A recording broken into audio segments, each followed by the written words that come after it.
Hey everyone, and welcome back to My Left Eye. There's been a big cabinet reshuffle this week. David Cameron has returned after 7 years. Suella Braverman has been sacked, and also Therese Coffee has quit. She's sort of swooped out of the side door. That announcement has gone under the radar, overshadowed by Cameron's return, which we're going to have a quick look at now. He caught the BBC off guard, that's for sure, when the live reporter was at Downing Street. Here's the announcement from the BBC. I'm a bit tired, but I don't think I've had a funny turn. But let me just tell you what's just happened. David Cameron has just walked up the street and gone into 10 Downing Street. I don't know, but I think that means he's going to be the new Foreign Secretary. We saw James Cleverly walk in there. James Cleverly, I think, is going to be the new Home Secretary. And I think David Cameron, former Prime Minister from 2010 to 2016, has been out of politics for the last 7 years. I think that Rishi Sunak might be making him Foreign Secretary. I'm still digesting this, but he's certainly taking a job in government, otherwise he wouldn't be going in that door. Yeah, and he has become Foreign Secretary, as the reporter there said. James Cleverly is going to be replacing Suella Braverman. For those of you who are wondering who's going to be replacing Therese Coffee as Environment Secretary, that's going to be Steve Barclay. Let's just hear from David Cameron himself about why he's coming back into government. Obviously, previously, himself and other members of the cabinet haven't been exactly aligned on various issues. So let's see what he's got to say for himself, and then we're going to take a look at some of Suella Braverman's worst moments during her tenure as Home Secretary. Well, I know it's not usual for a Prime Minister to come back in this way, but I believe in public service. The Prime Minister asked me to do this job, and it's a... Well, here's the thing, let's not forget why he quit in the first place after the disaster that was Brexit. After the referendum, he turned tail and ran. He knew what was coming up the road. He knew the absolute debacle that was facing the British government with the referendum vote, and didn't want any part of it. He only called that referendum in the first place because he was worried about losing votes to other right-wing groups, UKIP, and anything to do with Nigel Farage since then. Nowadays we've got the Reform Party and stuff like that, but that's why he quit in the first place. I don't think he's going to be able to come back and mend anything with the state of affairs at the moment. Let's hear the rest. A time where we have some daunting challenges as a country: the conflict in the Middle East, the war in Ukraine, and of course I hope that 6 years as Prime Minister, 11 years leading the Conservative Party gives me some useful experience and contacts and relationships and knowledge that I can help the Prime Minister. Do you still put your willy into farm animals, Mr. Cameron? To make sure we build our alliances, we build partnerships with our friends, we deter our enemies, and we keep our country strong. That's why I'm doing the job, and I'm delighted to accept. You have expressed publicly recently disagreements with the Prime Minister. Have you promised to button it? Is it a collective responsibility from here on in? On the whole, as an ex-Prime Minister, I've tried to keep quiet about politics, stay out of politics. It's hard enough being Prime Minister without having your predecessors endlessly giving a running commentary. But look, of course, I've disagreed with some individual decisions, but politics is a team enterprise. I've decided to join this team because I believe Rishi Sunak is a good Prime Minister doing a difficult job at a hard time. I want to support him.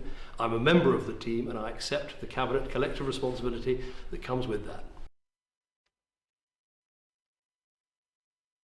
Basically, he's had a whiff of money then, by the sounds of it. You remember during his tenure last time, there were various controversies about contracts and a lot of dirty money going around. Maybe he's back into it because of that.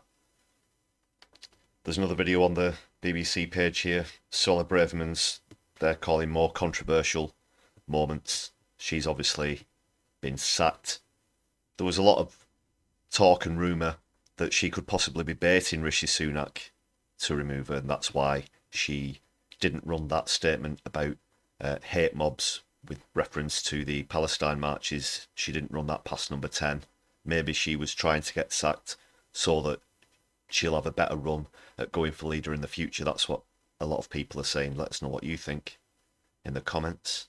So these are some of her more controversial moments. Suella Braverman was sacked by Rishi Sunak this morning. I would love to be having a front page of the Telegraph with a plane taking off to Rwanda. That's my dream. Suella Braverman, right from the very beginning, was almost deliberately not careful about the words that she used. To my mind, there's only one way to describe those marches. They are hate marches. Homeless people in tents have made a lifestyle choice, says Braverman. It's the Guardian reading, tofu eating, wokerati, dare I say, the anti-growth coalition that we have to thank for the disruption that we are seeing on our roads today. I'll just come in there. Obviously, the tofu eating wokerati one goes back quite a bit. That refers to groups such as Just Stop Oil and the disruption that they caused with the slow marches.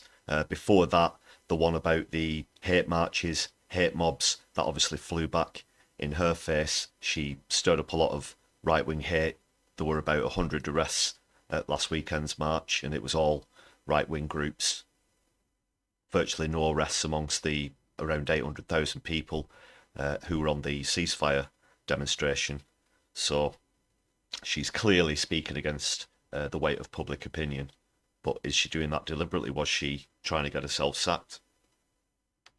Wind of change that carried my own parents across the globe in the 20th century was a mere gust compared to the hurricane that is coming. Uncontrolled immigration, inadequate integration, and a misguided dogma of multiculturalism have proven a toxic combination for Europe over the last few decades.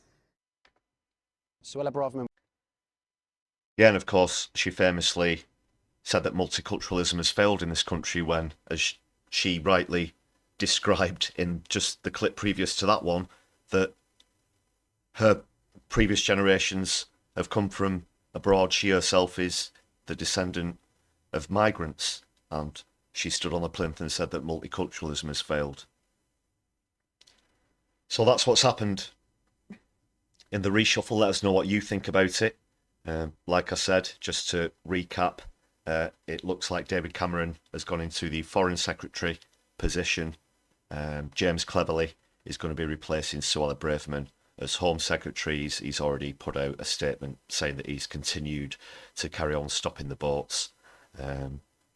You know, same old blah, blah, blah. And Steve Barclay's replaced Therese Coffee as the Environment Secretary. So let us know what you think about the reshuffle. Also really interested to know your thoughts on whether Suella Braverman was baiting Rishi Sunak into sacking her or not, and if so, why you think so. But drop us a comment. We'd love to hear from you. Until next time, take care, everybody.